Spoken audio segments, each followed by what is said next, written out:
CID এখানে একটা লাশ পাওয়া গেছে, তাড়াতাড়ি আসে। আচ্ছা, আপনি কোনো চিন্তা করবেন না। অভিজিৎ, আমাদের গাড়িটা বের করো। Yes sir.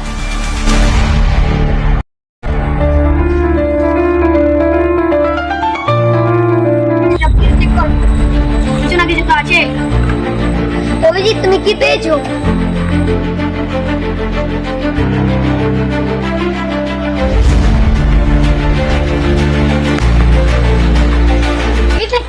এটা কি একটা ট্রেন? জাহিঙ্গা দেখি স্যার, একটি জায়গা পেয়েছি, চোরকে ধরতে সাহায্য করবে শেষ পর্যন্ত।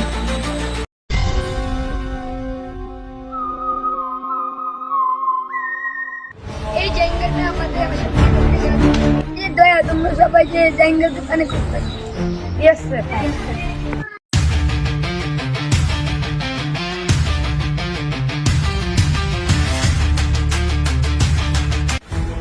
আসুন আসুন, আপনার কি জায়গা লাগবে?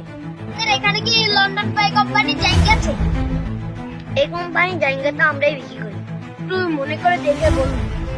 গত মঙ্গলবার কি আপনার দোকান থেকে একটি জায়গা নিয়ে গেছিল? একটু দাঁড়ান, আমি দেখে বলছি।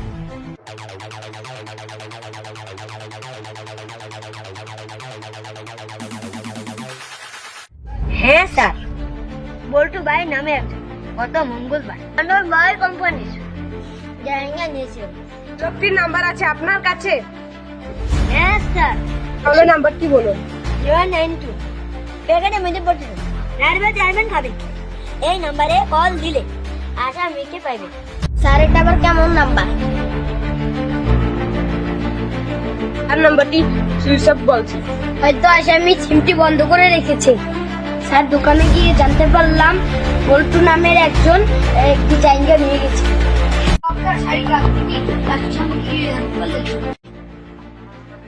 চুরিতে থাকা রক্তের লাশটি নয়।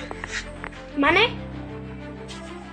হ্যাঁ বস, চুরিতে থাকা রক্তটি হচ্ছে বিভূতির এবং এই লাশটি থেকে পাওয়া রক্তটি হচ্ছে অভিজিৎ। বুঝলে কি স্যার, যখন খুনি খুন করে তখনই হাত কেটেছে এবং সেই রক্ত ছুরিতে লেগেছে। তাহলে স্যার, খুনির হাত কেটে যাওয়ার ফলে কোনো হাসপাতালে তো চেক আপ করাবে। অভিজিৎ আশেপাশে হাসপাতালে যেয়ে খুঁজবে।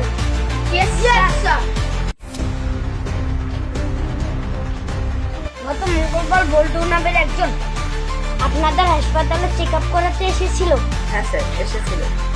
তখন লোকটির হাত থেকে প্রচুর রক্ত পড়ছিল। তখন আমি নিজেই তার কেটে ফেলা হাতটা চেক আপ করিয়েছি। লোকটির ঠিকানা দেওয়া যাবে? হ্যাঁ স্যার।